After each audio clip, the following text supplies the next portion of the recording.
Udah belum? Udah, Kak. Udah. Aku mulai ya. Assalamualaikum warahmatullahi wabarakatuh. Selamat malam semuanya. Bagaimana kabarnya teman-teman? Persiapannya? Udah berapa persen nih sebelum kita? Oh iya, ini di dekat rumahku ada hajatan. Apa di teman-teman berisik ya? Masih terdengar suaraku? Terdengar jelas, Masih Kak. jelas, Kak. Terdengar ya. Nanti kalau nggak jelas bisa bilang ya. Atau aku neranginnya terlalu cepat atau gimana. Oke? Langsung aja. Pada malam ini kita akan belajar tentang sintaksis. Nah, materi sintaksis ini itu dijadikan 2 kali pertemuan. Di pertemuan ini, pertemuan ke-8 itu sama aku belajarnya. Nah, di sintaksis yang pertama ini kita akan belajar tentang unsur, syarat, dan jenis kalimatnya. Oke, sebelum itu mungkin di sini udah ada yang kenal aku kali ya, yang dari IPS 2 itu dulu aku ngajar di sana, terus sekarang kan digabung nih. Nah, aku mau sedikit kenalan dulu, barangkali ada teman-teman yang belum kenal. Baik, perkenalkan, namaku Anindya Novitasari, bisa dipanggil Anindya, bisa dipanggil Vita, terserah. Nah, di sini aku menjadi tutor bahasa Indonesia. Insya Allah di kelas Soshum ini akan bertemu dengan teman-teman pada pertemuan ke-8 dan 11. Gitu.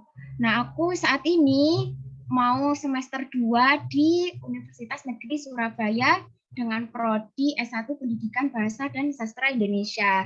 Nah, untuk teman-teman yang ingin tanya soal atau nanti tanya kuis yang belum paham atau teman-teman tanya materi yang belum paham, boleh nih ada WA aku di 08805772696 atau di IG aku.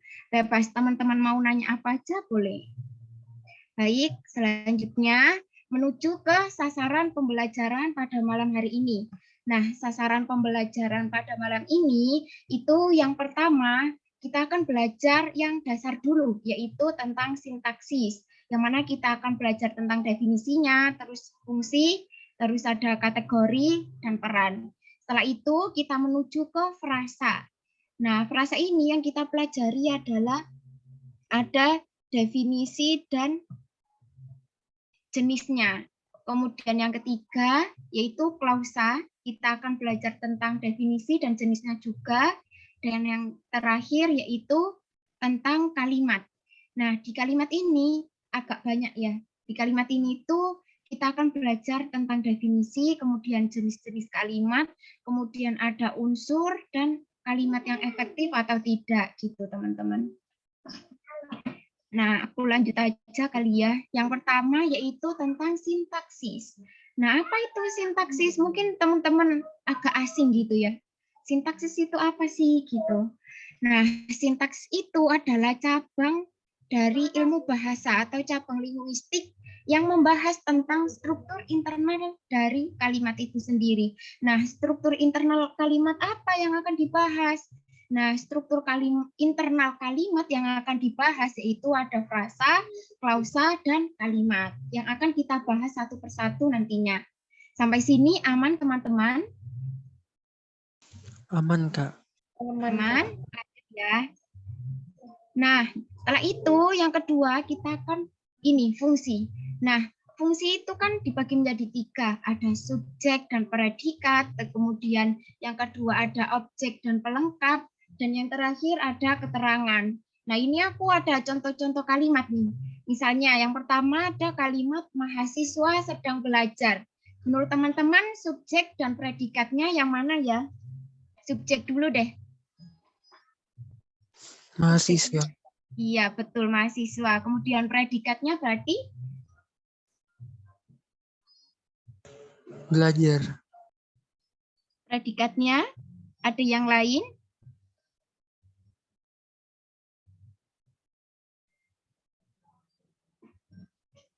predikatnya adalah sedang belajar, gitu teman-teman. Kemudian yang kedua ada objek dan pelengkap. Contoh kalimatnya, dia sedang membenahi kamarnya. Subjek, predikat sama objeknya. Ada yang bisa nentuin? Dia. Subjeknya dia. Terus? Predikatnya sedang dimarahi. Sedang membenahi. Objeknya kamarnya. Iya, betul. Kemudian yang terakhir itu ada keterangan. Nah, contoh kalimatnya, hari ini mahasiswa mengadakan seminar di auditorium. Nah, subjeknya yang mana? Subjek, predikat, objek, sama keterangannya. Ada yang bisa bantu jawab? Subjek? Subjeknya mahasiswa. Terus? Predikatnya mengadakan. Objeknya seminar. Keterangannya hari ini dan di auditorium. Iya, betul. Wah, udah. Ini nih, udah jago nih. Nah, ini aku ada contoh soal lagi buat teman-teman. Soalnya begini, saya dan Putra memiliki inisiatif untuk memasak nasi telur dan membagikannya ke orang yang membutuhkan. Nah, inti predikat di atas. Menurut teman-teman, predikatnya yang mana?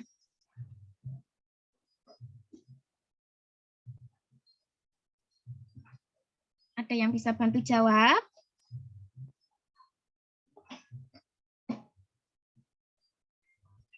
Satu-satu ya, kita uraikan ya.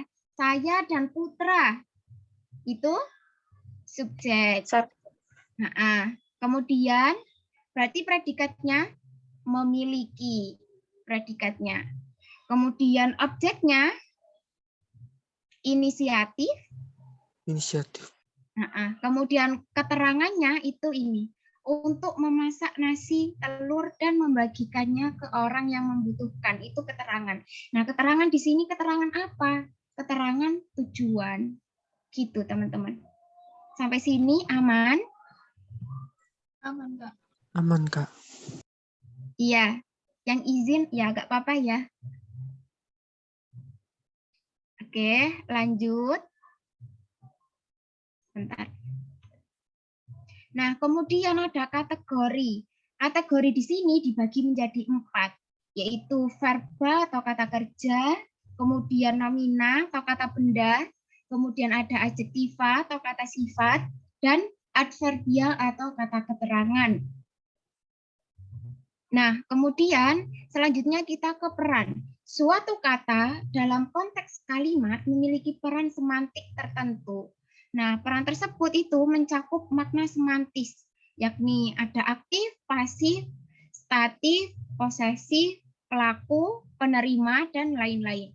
Contohnya itu bagaimana sintaksis itu membedakan kalimat aktif dan pasif, gitu teman-teman. Ini sebenarnya di UTBK ini nggak keluar sih ini. Langsung saja ke bagian yang lebih penting, yaitu frasa. Nah, frasa itu apa? Frasa itu adalah gabungan dua kata atau lebih yang bersifat non-predikatif atau lazim juga disebut gabungan kata yang mengisi salah satu fungsi sintaksis di dalam kalimat. Nah, jenis-jenis frasa itu sangat banyak. Di sini ada 9 ya. Ada frasa verbal, ada frasa adjektival, ada frasa nominal, kemudian frasa adverbial, frasa pronominal, frasa numeralia, frasa interrogativa koordinatif, frasa demonstrativa koordinatif, dan frasa preposisional koordinatif. Kita bahas satu-satu ya. Nah, yang pertama ada frasa verbal. Frasa verbal ini juga dibagi menjadi 3. Yang pertama ada frasa verbal modifikatif atau pewatas. Nah, frasa verbal modifikatif atau pewatas ini itu dibagi menjadi 2 juga. Yang pertama ada pewatas belakang. Contohnya dari 2 kalimat ini ya. Yang kalimat pertama, ia bekerja keras panjang hari. Kemudian kalimat kedua, orang itu bekerja cepat setiap hari. Jadi ada batasnya gitu, teman-teman. Kemudian yang pewatas depannya itu contohnya kami akan menyanyikan lagu kebangsaan. Kemudian contoh yang kedua, mereka pasti menyukai makanan itu. Gitu. Kemudian yang kedua ada frasa verbal koordinatif. Nah, dua verba yang disatukan dengan kata penghubung dan atau. Itu definisi dari frasa verbal koordinatif ya. Contohnya, mereka mencuci dan menjemur pakaiannya. Kemudian kita pergi atau teman-teman, ini PPT-nya udah pindah belum ya?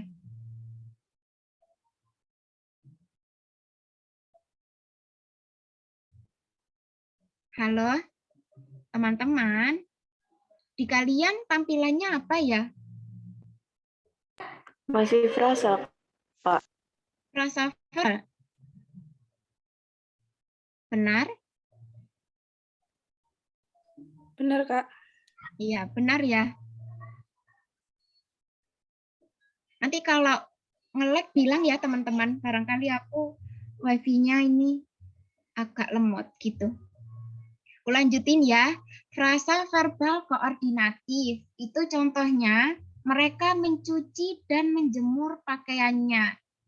Ada kata hubung dan. Kemudian kita pergi atau menunggu ayah. Ada kata hubung atau. Kemudian yang ketiga, frasa verbal apositif. Nah, frasa verbal apositif itu sebagai keterangan yang ditambahkan atau diselipkan. Contoh.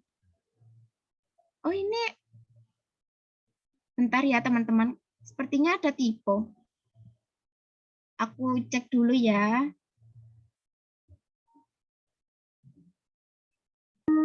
Siap, Kak. Oh benar.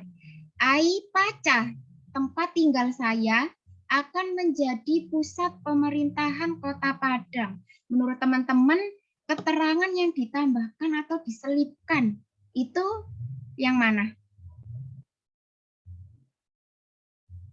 Tempat tinggal saya. Iya, betul. Kemudian yang ini, usaha Pak Ali berdagang kain kini menjadi grosir. Keterangannya yang ditambahkan apa teman-teman? Kalau ini. Berdagang kain. Betul. Jadi tambahnya itu diselipkan begitu ya. Di antara kalimat itu. Lanjut ke frasa adjektifal. Nah, frasa adjektifal ini juga dibagi menjadi 3. Seperti tadi, ada frasa adjektifal modifikatif, yaitu membatasi. Contohnya, kan panian kekasih barumu. Hebat benar kelakuannya. Gitu. Kemudian ada frasa adjektifal koordinatif atau menggabungkan. Setelah pindah, dia aman tentram di rumah barunya. Contoh yang kedua, dia menginginkan pria yang tegap kekar untuk menjadi suaminya. Gitu. Kemudian yang ketiga, ada frasa adjektifal apositif. Contohnya, Sri Kandi cantik, Ayu rupawan diperistri oleh Arjuna. Contoh kalimat yang keduanya, skripsi yang berkualitas, terpuji, dan terbaik diterbitkan oleh universitas. Lanjut ke frasa nominal. Frasa nominal ini dibagi menjadi 3 juga. Yang pertama ada frasa nominal modifikatif atau membatasi. Contoh, pada hari Minggu, layanan pustaka tetap dibuka. Kemudian, kalimat yang kedua, pada bulan pertama, setelah menikah, mereka sudah mulai bertengkar. Kemudian yang kedua, ada frasa nominal koordinatif atau tidak saling menerangkan. Contoh, seorang PNS harus memahami hak dan kewajiban sebagai aparatur negara. Kemudian contoh yang kedua, setiap orang menginginkan kebahagiaan dunia dan dunia akhirat. Nah, ini teman-teman itu ini dunia akhirat. Dunia akhirat itu kan tidak saling menerangkan gitu ya. Kayak dua hal yang berbeda gitu. Nah, oleh karena itu disebut frasa nominal koordinatif. Kemudian ada frasa nominal apositif. Contoh, Anton, mahasiswa teladan itu, kini menjadi dosen di universitasnya. Frasa nominal apositifnya yang mana, teman-teman?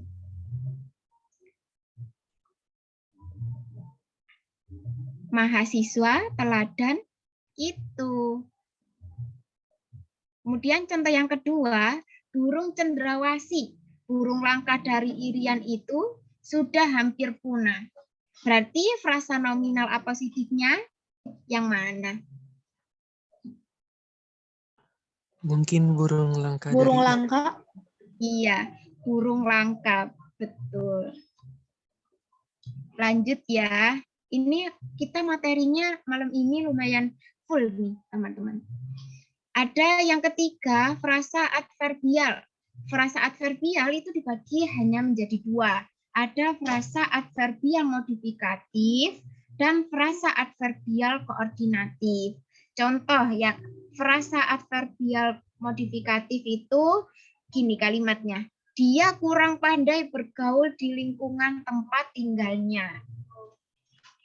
Kemudian yang kedua yaitu kemampuan siswa saya dalam mengarang berada pada kategori hampir baik. Gitu. Berarti frasa adverbial modifikatifnya yang mana kalau kalimat yang kedua? Hampir baik. Kemudian ada frasa adverbial koordinatif atau tidak saling menerangkan. Contoh, jarak rumah ke kantornya kurang lebih 2 km. Gitu, teman-teman. Aman sampai sini? Lanjut. aman, Kak. Lanjut ya. Ada frasa pronominal. Frasa pronominal, oh ini tipe ya. Yang pertama yaitu yang modifikatif. Contoh, kami semua dimarahi guru karena meribut. Kemudian contoh yang kedua, mereka berdua minta izin karena mengikuti perlombaan. Kemudian yang kedua ada frasa pronominal koordinatif. Contoh, aku dan kau suka dan kau. Kemudian contoh yang kedua, saya dan dia sudah lama tidak bertegur sapa. Gitu. Kemudian yang ketiga ada frasa pronominal apositif. Contohnya, kami bangsa Indonesia menyatakan perang terhadap korupsi. Kemudian contoh yang kedua, mahasiswa, para pemuda siap menjadi pasukan anti korupsi. Dan kemudian ada frasa numeralia. Frasa numeralia yang pertama yaitu yang modifikatif. Contoh, mereka memotong 20 ekor sapi kurban. Kemudian yang kedua, orang itu menyumbang pembangunan jalan 2 juta rupiah. Kemudian contoh yang ketiga, 6 ikat rambutan sudah terjual. Jadi menunjukkan jumlah begitu teman-teman. Kemudian frasa numeralia koordinatif. 5 atau 6 orang bertopeng melintas kegelapan pada gang itu. Kemudian ada lagi entah 3, entah 4 kali dia sudah meminjam uang saya. Kemudian contoh yang ketiga, saat berlibur ke Pangandaran, aku berusaha mengingat itu liburan yang kelima atau keenam. Gitu. Jadi yang koordinatif itu intinya itu digabungkan dengan konjungsi atau, kemudian bisa jadi konjungsi dan gitu. Kemudian ada frasa interrogativa koordinatif. Frasa interrogativa koordinatif adalah frasa yang berintikan pada kata tanya.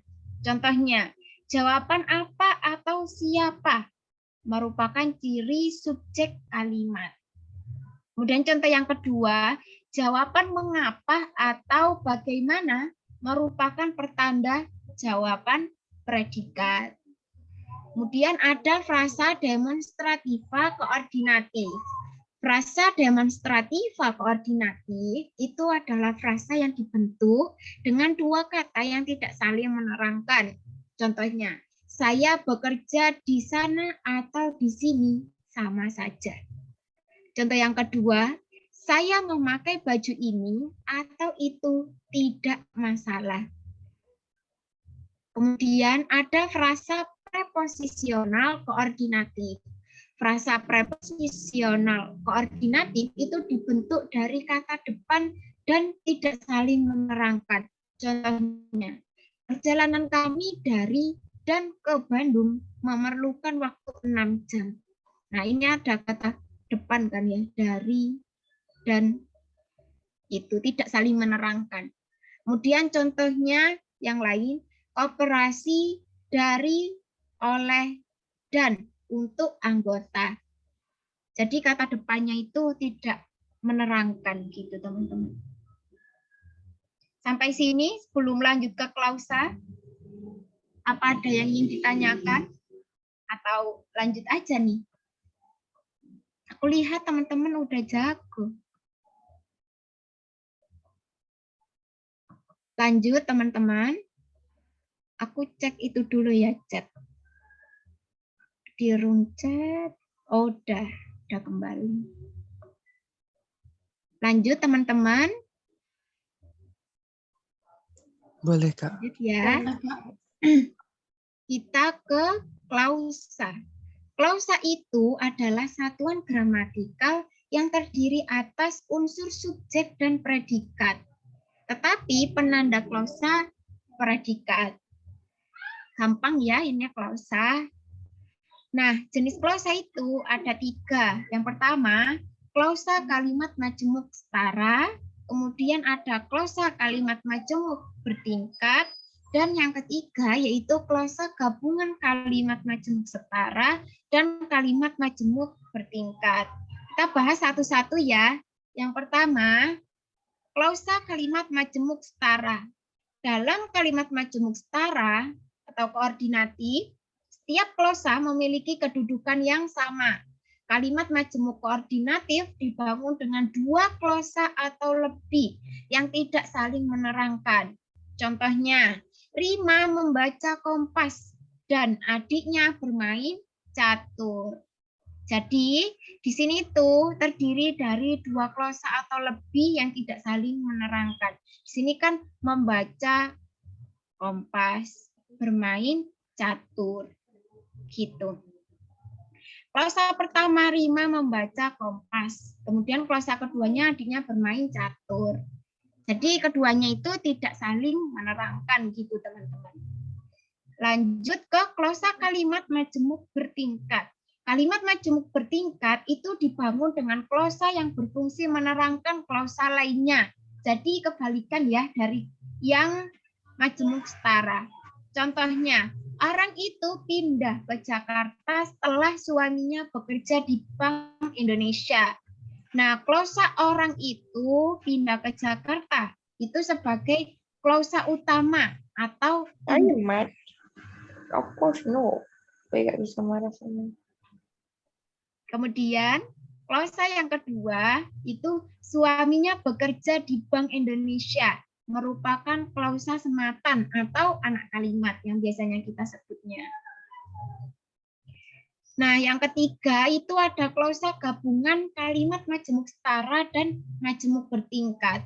Klausa gabungan kalimat majemuk setara dan bertingkat ini terdiri dari 3 klausa atau lebih. Contohnya, dia pindah ke Jakarta setelah ayahnya meninggal dan ibunya kawin lagi. Nah, kalimat ini tuh terdiri dari 3 klausa, teman-teman. Klausa utamanya yaitu dia pindah ke Jakarta. Nah, klausa sematannya itu setelah ayahnya meninggal, kemudian ada ibunya kawin lagi, gitu. Nah, yang dia pindah ke Jakarta setelah ayahnya meninggal, itu kalimat majemuk bertingkat. Karena menjelaskan ya, Kemudian yang ayahnya meninggal dan ibunya kawin lagi itu majemuk setara. Gimana teman-teman? Sampai sini? Masih bingungkah tentang majemuk setara dan ini gabungannya? Aman? Aman ya? Aman, Kak. Aman, Kak. Nah, ini ada latihan nih. Kita baca ya. Mana kalimat di bawah ini yang menunjukkan kalimat majemuk perluasan unsur keterangan adverbia? Waktu. Aku kasih waktu 1 menit deh buat teman-teman. 1948 ya. Selesai. Sekarang 1947. Yang udah tahu jawabannya boleh di-share di boleh di-share di room chat, teman-teman. Kita ramaikan room chatnya. Oke? 1 menit.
Oke, waktunya udah habis. Adakah yang sudah menjawab? Jeffrey jawabannya C. Teman-teman yang lain mana nih? Gak apa-apa, salah gak apa-apa. Kita kan sini belajar. Oke, udah rame.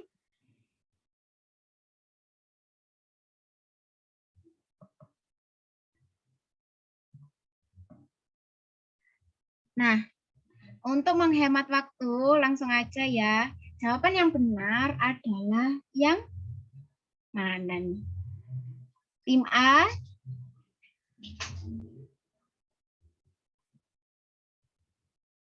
Tim B. Jawabannya adalah yang C.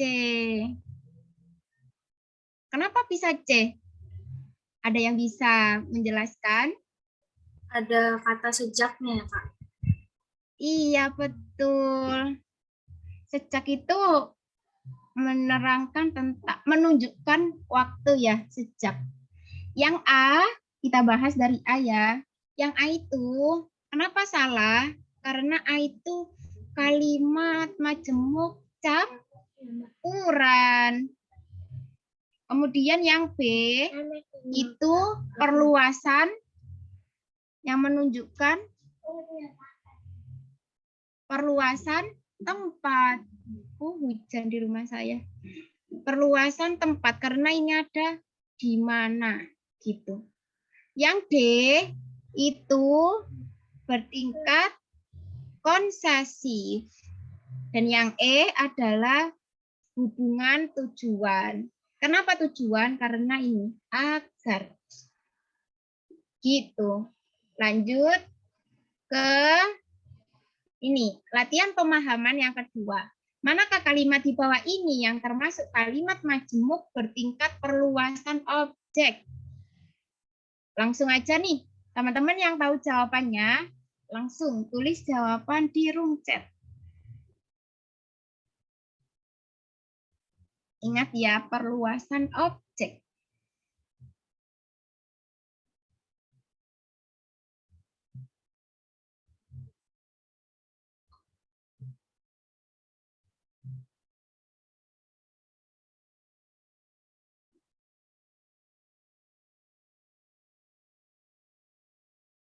Oke?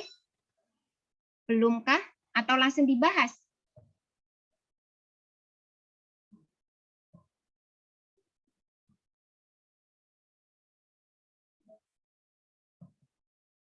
Oke, udah ada yang mulai kirim.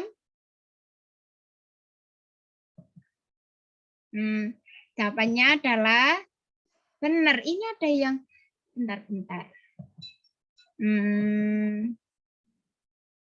Oke. Ada lagi? Oh, udah betul nih teman-teman.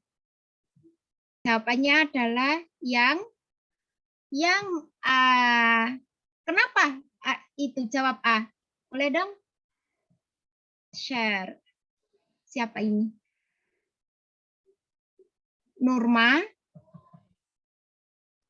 Bisa on mic? Bantu aku nih. Kenapa Nurma pilih jawaban A? Sama? Iya. Karena ada kata merupakan, Kak. Kan menjelaskan, meluaskan yang dari para siswa tidak mempercayai itu. Boleh. Tapi ada yang lebih tepat nih, yaitu kata ini. Bahwa. Nah, kata bahwa ini itu menunjukkan perluasan. Dari para siswa itu tidak percaya. Kenapa kok tidak percaya? Nah, karena ini kepala sekolah yang baru itu merupakan bekas komedian di tahun 2000-an. Gitu lebih tepatnya. Paham sampai sini, teman-teman? Paham, Kak. Paham? Alhamdulillah. Lanjut ya. Masih ada nih. Kita lanjut ke yang terakhir, yaitu kalimat. Nah, kalimat itu definisi dari kalimat sendiri, yaitu bagian terkecil ujaran atau teks yang mengungkapkan pikiran yang utuh secara ketatabahasaan. Dalam wujud tulis, kalimat itu dimulai dengan huruf kapital dan diakhiri dengan tanda titik, tanda tanya, atau tanda seru, intonasi final. Nah, kalimat itu didefinisikan sebagai ujaran yang berisikan pikiran secara lengkap yang tersusun dari subjek dan predikat. Lanjut saja ke jenis kalimat. Jenis kalimat itu ada dua, berdasarkan jumlah klausanya dan berdasarkan pengungkapannya. Yang pertama, berdasarkan jumlah klausanya itu dibagi menjadi dua lagi. Ada kalimat tunggal dan kalimat majemuk. Nah, kalimat tunggal itu terdiri atas satu klausa. Contoh, kakak belajar. Nah, itu satu klausa ya. Yang terdiri dari subjek dan predikat. Nah, sedangkan kalimat majemuk itu terdiri dari dua klausa atau lebih. Contoh, kakak belajar, sedangkan adik bermain. Ini terdiri dari dua klausa. Klausa yang pertama yaitu kakak belajar, dan klausa yang kedua yaitu adik bermain. Gitu. Kemudian berdasarkan pengungkapannya itu ada dua lagi, dibagi menjadi dua lagi, yaitu kalimat langsung dan kalimat tidak langsung. Contohnya yang kalimat langsung itu gini, ibu berkata, saya nanti akan membayar tagihan lebih dahulu di bank. Sedangkan kalimat tidak langsungnya itu begini, ibu berkata bahwa dia nanti akan membayar tagihan lebih dahulu di bank. Gampang ya, mungkin teman-teman udah familiar nih dengan ini. Lanjut ke unsur fungsi kalimat. Unsur fungsi kalimat itu ada 5. Subjek, predikat, objek, pelengkap, dan keterangan. Nah, ini juga aku nggak bahas secara detail ya, karena ini kan udah kita pelajari di sekolah gitu, hal dasar gitulah.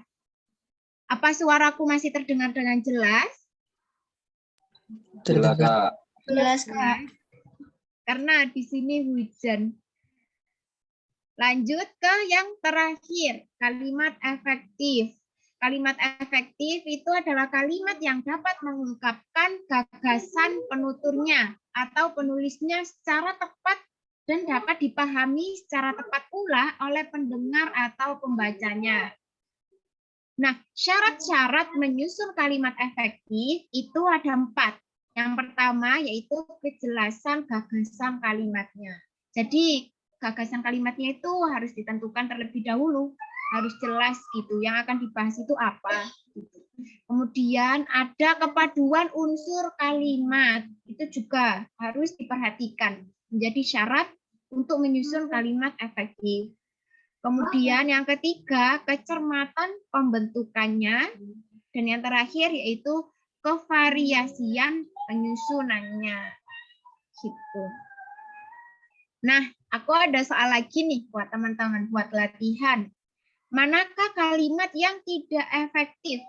Biasanya soal-soal seperti ini tuh banyak muncul di UTBK. Langsung saja, teman-teman yang tahu jawabannya, aku tunggu ya. 2 menit deh buat cari kalimat yang tidak efektif.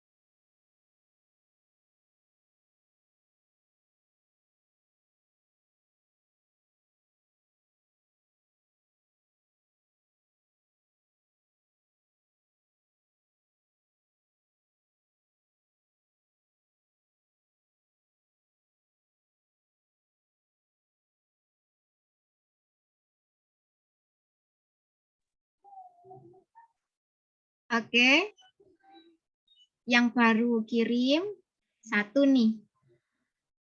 Aku tunggu ya teman-teman yang lain.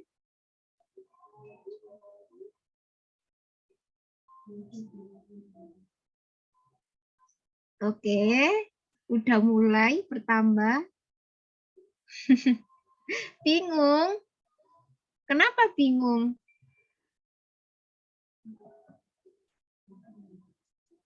Terlalu sulitkah soalnya?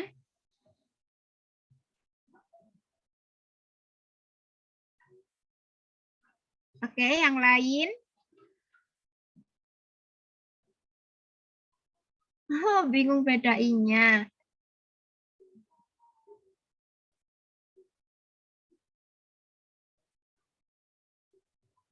Langsung aja kali ya. Oke, kita bahas. Menurut teman-teman, suatu kalimat itu dinyatakan tidak efektif itu karena apa sih? Aku mau tahu dulu nih. Mungkin dari itu kita bisa menentukan mana yang efektif, mana yang tidak. Gitu teman-teman. Boleh dong ada yang bantu? Bisa. Ciri-ciri kalimat efektif. Ayo apa teman-teman? Mungkin kalau nggak bisa unik, bisa deh diketik. Kirim di direct message juga bisa. Setahu aku ada SPOK-nya, ada SP yang paling utama. Iya, betul. Terus tidak menimbulkan makna ganda ya, atau biasanya kita sebutnya itu ambigu. Gitu teman-teman, tidak ambigu.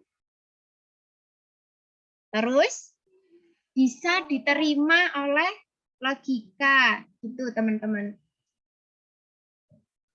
Terus yang ketiga itu yang keempat itu penggunaan tanda bacanya tepat.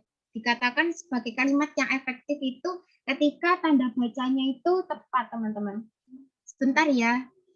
Aku kehabisan baterai.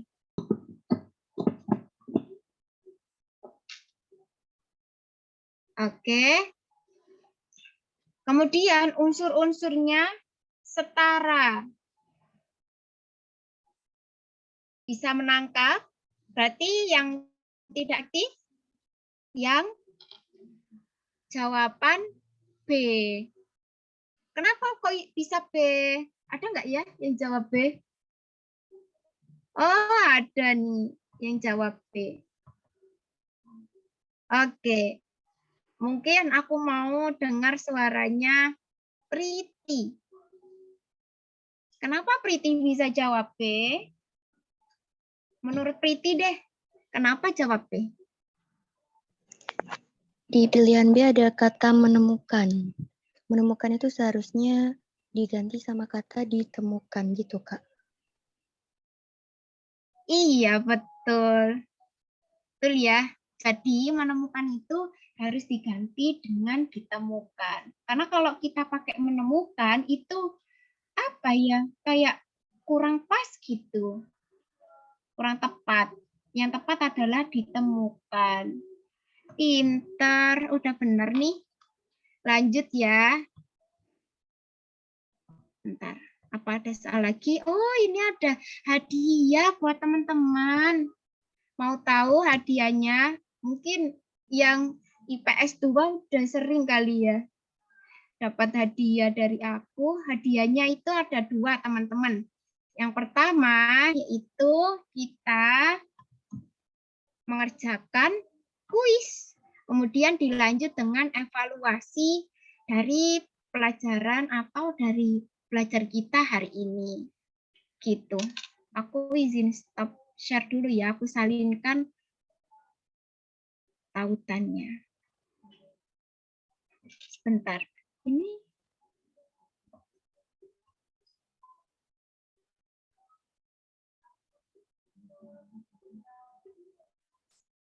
oke. Sebentar ya teman-teman. Sekarang udah jam 20.04. Nah, untuk mengerjakan kuisnya, aku kasih waktu berapa ya enaknya? Teman-teman ada usulan nggak mau ngerjain berapa menit? Kita nanti selesai jam 7.15, jam 9 kurang 15 ya kita selesainya. Aku kasih waktu. Bentar. 15 menit cukup teman-teman buat mengerjakan kuis. Soalnya Cukup, Kak. cuma 5 soalnya.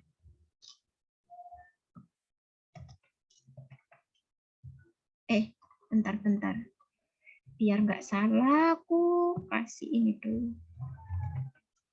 Kuis 15 menit ya, kuis. Oke, udah diterima belum? Udah ada, Kak. Udah ya.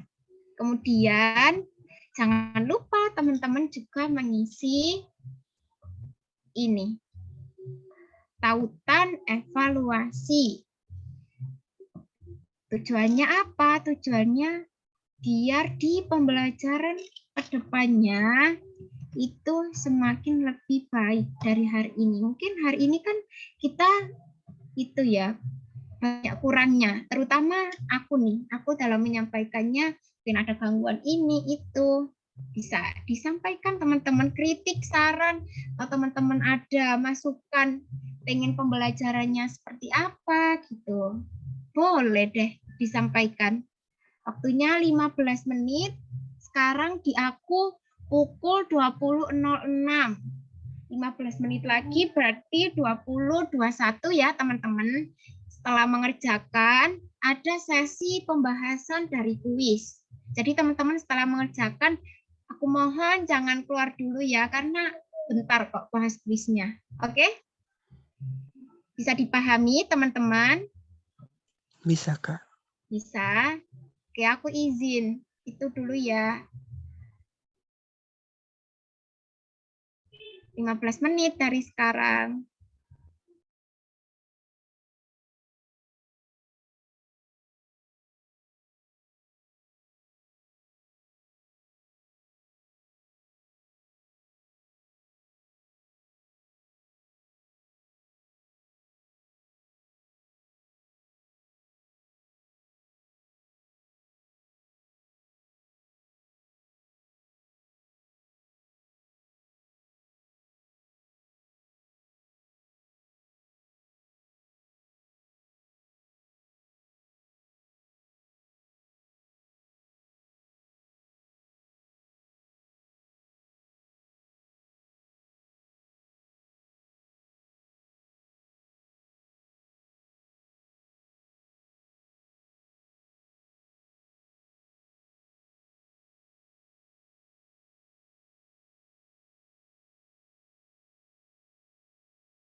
banyak yang jawab. Oke. Sulitkah teman-teman kuisnya? Aku on cam dulu deh. Lumayan, Kak. Gimana? Sulit? Langsung saja kali ya kita bahas. Aku izin share screen. Nah, karena kemarin itu aku itu di kelas Saintek itu mereka itu ada saran kan ya. Kemarin itu aku itu pakai pembahasannya di PPT. Aku terangkan langsung gitu. Terus mereka itu saran kalau pakai pembahasannya itu ditulis gitu. Biar yang telat-telat atau yang nggak sempat ngikuti di awal itu bisa tahu dan bisa belajar lagi. Jadi hari ini aku buat file untuk pembahasannya di PDF. Teman-teman udah terlihat kah? Bentar.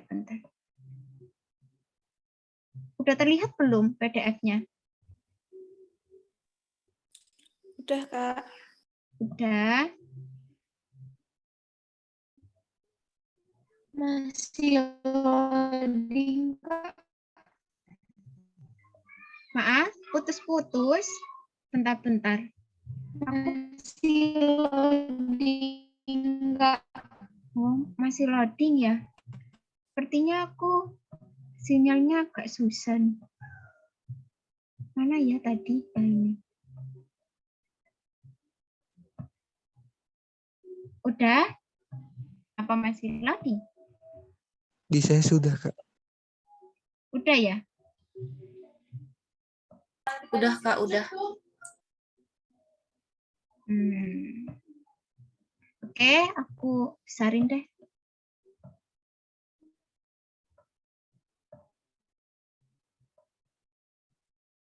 Nomor satu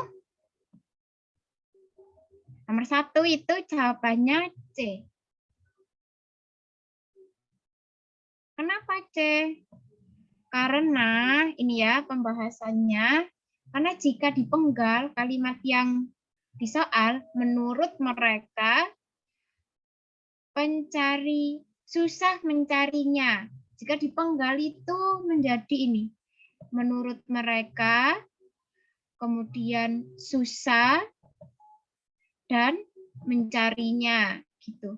Dengan demikian, kalimat tersebut itu dapat dipastikan hanya memiliki 3 fungsi, teman-teman. Yang pertama itu menurut mereka. Menurut mereka ini menunjukkan keterangan. Kemudian susah itu menunjukkan predikat dan mencarinya itu subjek.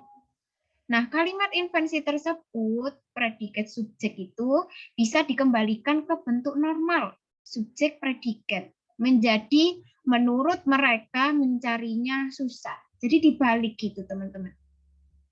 Sampai sini paham? Jadi jawaban yang tepat itu yang C.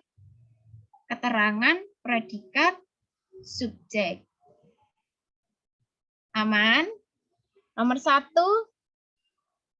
banyak yang benar nih. Aku lihat di kuisnya.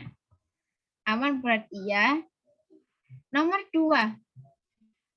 Nah, karena ini nomor 2-nya itu teksnya panjang, tuh kita harus baca soalnya terlebih dahulu. Kalimat yang tidak efektif itu yang ke-3 dan 4.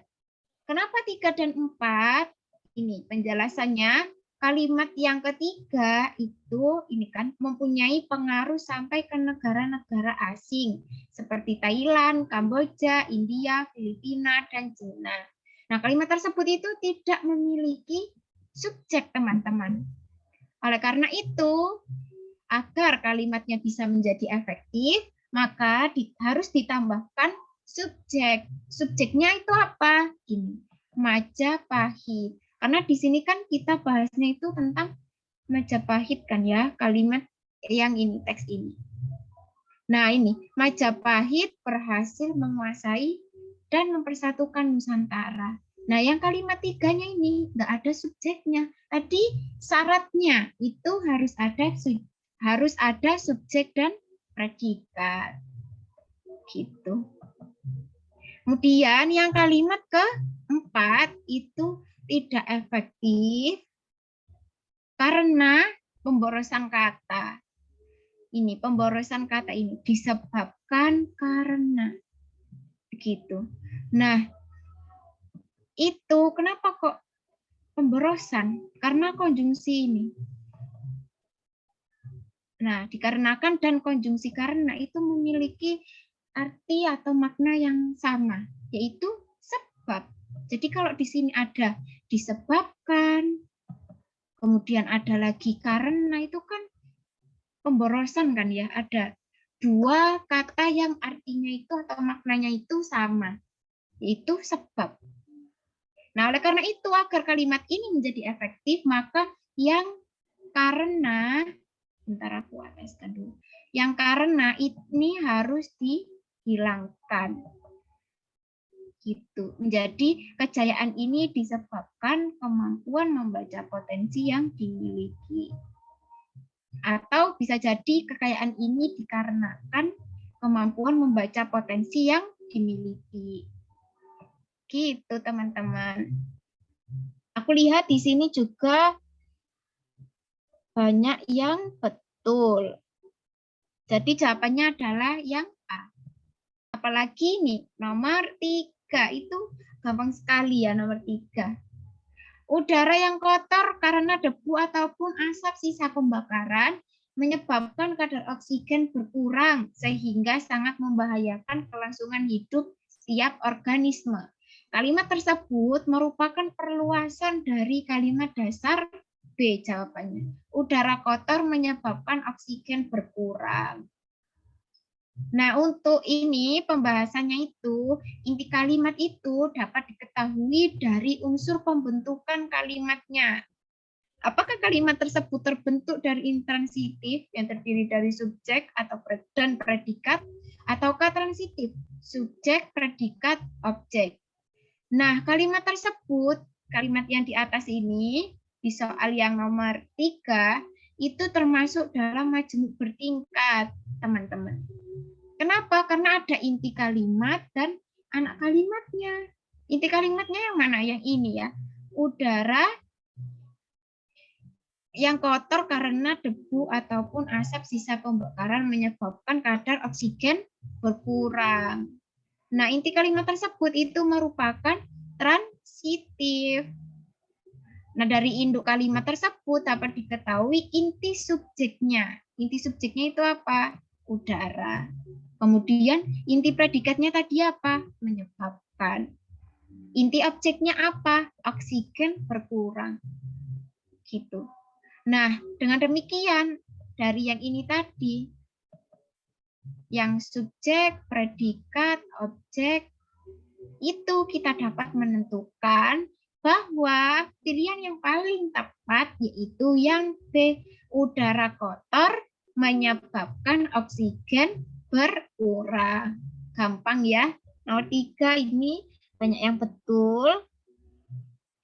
Nah, yang banyak salah itu nanti nomor 5. Nomor 4, ini juga teksnya panjang. Kita baca ke soalnya. Kalimat yang tidak efektif. Yang tidak efektif itu yang ke-5, teman-teman. Oke, sampai sini aku lihat jawabannya udah banyak yang betul nih. Gampang apa? Susah, teman-teman. Pembahasannya, kalimat tidak efektif itu nomor 10. Oleh karena itu, harus meneliti apakah berbagai budaya yang masuk tersebut bersifat positif atau negatif. Kenapa kok tidak efektif? Karena disebabkan kalimat tersebut tidak memenuhi syarat kelengkapan kalimat yang kurang-kurangnya itu harus memiliki itu tadi, subjek dan predikat. Nah, pada kalimat tersebut unsur yang hilang itu adalah tidak ada subjeknya. Harusnya setelah konjungsi oleh karena itu diikuti dengan subjek, teman-teman. Misalnya diisi dengan kata kita. Oleh karena itu, kita harus meneliti apakah berbagai budaya yang masuk tersebut bersifat positif atau negatif. Gitu. Jadi jawaban yang benar adalah yang E. Kalimat 5. Kemudian soal yang terakhir. Nah, ini. Hutan merupakan penopang kelestarian kehidupan di bumi karena tidak hanya menyediakan bahan pangan maupun bahan produksi, melainkan juga menjadi penghasil oksigen, penahan lapisan tanah, dan penyimpan air. Kalimat tersebut itu dapat menjadi kalimat baku apabila diperbaiki dengan cara yang D, mengubah kata melainkan menjadi tetapi. Untuk pembahasannya, ini salah satu kaidah kalimat efektif itu adalah tepat dalam penggunaan konjungsi. Nah, kalimat tersebut itu menjadi baku jika diperbaiki dengan pilihan jawaban D, yaitu mengubah kata melainkan diubah menjadi tetapi. Nah, kenapa? Karena hal tersebut itu ini penggunaan negasi tidak, penanda verba dan adjektiva lekat dengan tetapi. Jadi ada kalimat tidak, bla bla bla, kemudian koma, kemudian ada tetapi, bla bla bla, gitu teman-teman. Sedangkan jika memakai negasi bukan atau negasi nomina itu lekat dengan melainkan. Misalnya ada kalimat bukan sepatu itu, melainkan sepatu ini. Gitu. Jadi ini tuh udah seperti pasangan gitu. Kalau ada tidak itu pasangannya tetapi.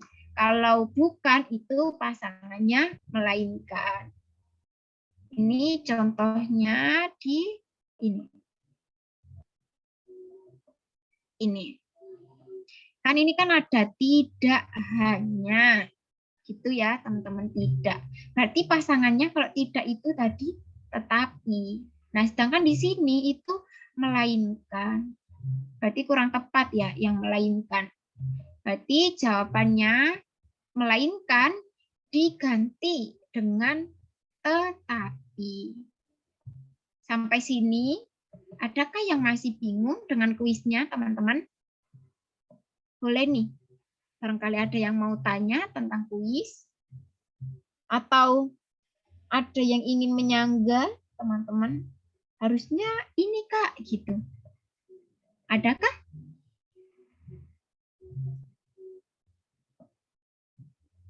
Bentar.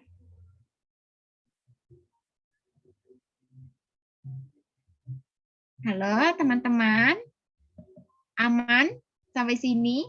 Nanti aku share ya ini file pembahasannya, modul sama PPT-nya buat belajar lagi. Sampai sini cukup? Aman, Kak. Aman? Sulit? Di room chat sulit banget. Memang kita belajar itu ya sekalian kita cari yang sulit-sulit gitu. Kita bahas. Biar kita salah-salahnya cukup di belajar ini. Nanti kalau ujian udah benar semua gitu. Apalagi soal tryout itu susah kan ya. Aku dulu juga ikut tryout itu susah banget gitu. Kayaknya ya Allah nilaiku tryout kok jelek banget gitu. 200 gitu kan ya. Memang tryout itu didesain bagaimana ya, kadang ada tryout itu sesulit mungkin gitu, semirip mungkin. Tapi di UTBK itu banyak kok soal yang gampang. Tenang. Yang penting kita udah belajar gitu. Usahanya harus tetap jalan. Sampai sini cukup. Aku stop share ya. Oke, teman-teman. Cukupkah? Udah isi semua? Nomor 1. Oke. Kita bahas lagi. Nomor 1. Atau udah? Udah ya? Tadi yang nomor 1. Nanti aku kirim lewat pribadi aja mungkin kali ya. Karena teman-temannya udah jawab, udah cukup. Gimana? Boleh?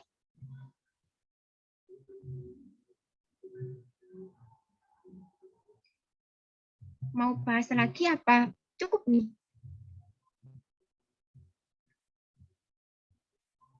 Boleh? Oke.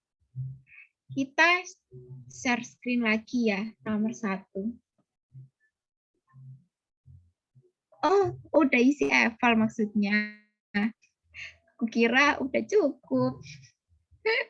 Maaf ya teman-teman. Oke. Nomor 1.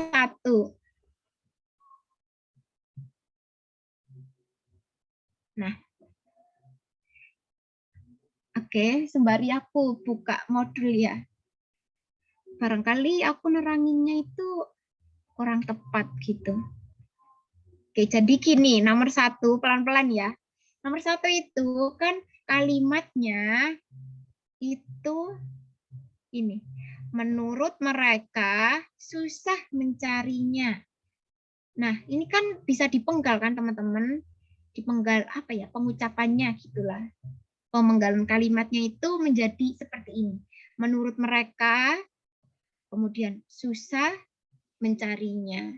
Nah, dari pemenggalan ini itu dapat diketahui bahwa kalimat ini yang di soal nomor 1 itu memiliki 3 fungsi, teman-teman. Fungsi apa saja? Kita uraikan dari yang pertama, ini menurut mereka. Aku ganti warna aja kali ya. Bentar. Kita pakai warna merah. Oke. Nah, ini menurut mereka. Menurut mereka itu keterangan kan ya, karena diawali dengan ini preposisi yang menunjukkan pembentuk keterangan. Menurut mereka. Sampai sini aman? Atau masih bingung? Gimana teman-teman?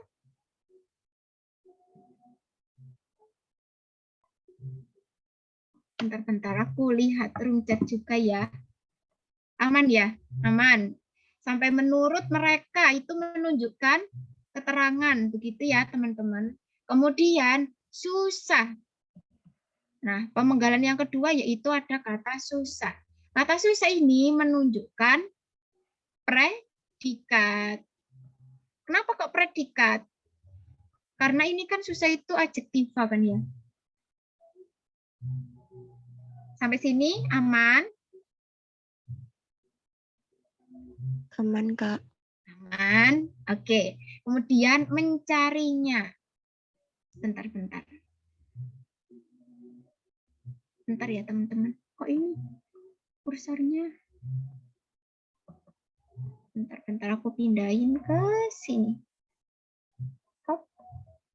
Oke. Mencarinya. Mencarinya itu subjek. Nah, kalimat ini kalimat tersebut itu yang ini predikat sama subjeknya itu bisa dikembalikan ke bentuk normal, yaitu subjek predikat. Jadi kalimatnya berubah menjadi ini. Menurut mereka mencarinya susah. Ini dibalikkan ya. Mencarinya susah. Nah, awalnya kan tadi susah mencarinya gitu kan teman-teman. Terdiri dari ini predikat ya. Aduh, sulit nih. Maaf ya kalau jelek. Susah kan predikat. Nah, mencarinya ini tadi kan subjek. Ya kan gitu kan? Kemudian dibalik ke bentuk normalnya, subjek predikat. Nah, dibalik mencarinya susah. Gitu. Paham sampai sini? Jadi, kembali ke bentuk yang awal tadi. Berarti ini kan bentuk awalnya tadi, polanya ini. Keterangan, kemudian predikat yang aku lingkari, dan subjek. Gitu, teman-teman. Jadi kalimat yang ini yang disoal itu invensi. Karena predikat dulu baru subjek. Bisa dibalik juga. Menjadi subjek dulu atau predikat. Gitu.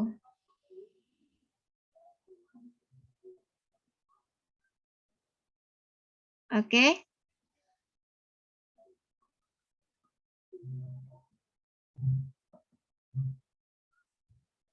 Iya, betul. Gitu, teman-teman. Masih bingung? Sampai sini?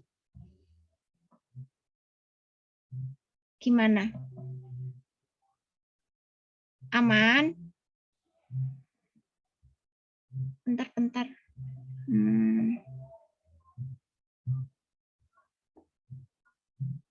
Paham belum, teman-teman?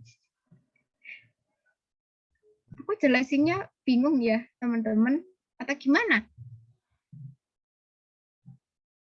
Jadi kita lihat dulu nih pemenggalannya.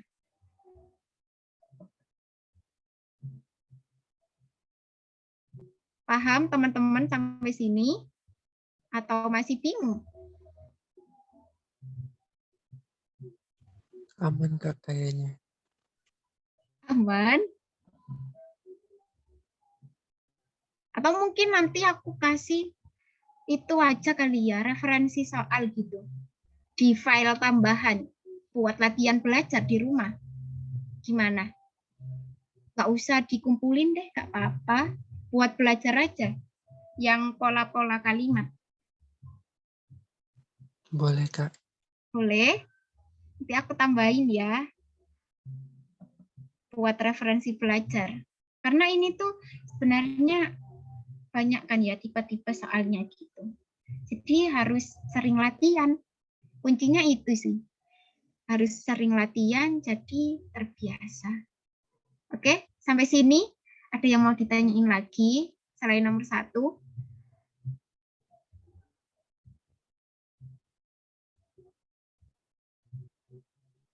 Gimana teman-teman?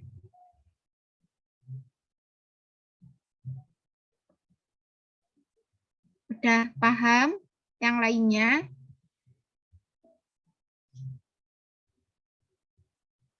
Oh iya, ini tadi sebentar. Aku stop share dulu ya. Aku mau itu presensi. Presensi tadi aku sebutin ya yang hadir. Maimuna tadi udah ya. Nanti yang namanya belum disebutkan boleh ya on mic. Jadi yang hadir itu ada Maimuna, Deandra, kemudian Dia, Fadila. Fadila tadi udah izin karena baterainya udah habis. Kemudian ada Regista, Prakita, kemudian Nurma, Ratu, kemudian Riri, Jeffrey, Sufi, Happy, Rizka, sama Priti. Ada yang belum disebutkan?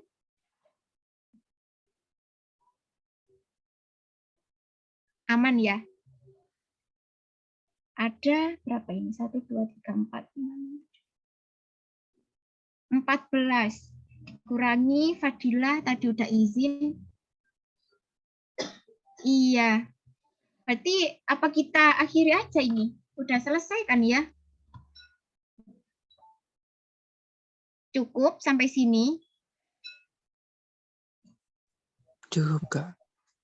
Cukup ya. Nanti mungkin teman-teman masih bingung atau gimana, bisa. Ada nomor aku di grup kan ya. bisa tanya-tanya teman-teman sama aku. Oke, aku akhiri karena udah 24:06. Kita akhiri belajar pada malam hari ini. Semoga kita semua mendapatkan keberkahan ya teman-teman dari belajar kita malam ini. Semoga teman-teman lancar sampai nantinya diterima di perguruan tinggi negeri gitu. Amin ya rabbal alamin. Oke, aku akhiri ya. Assalamualaikum warahmatullahi wabarakatuh. Selamat malam teman-teman. Waalaikumsalam warahmatullahi wabarakatuh.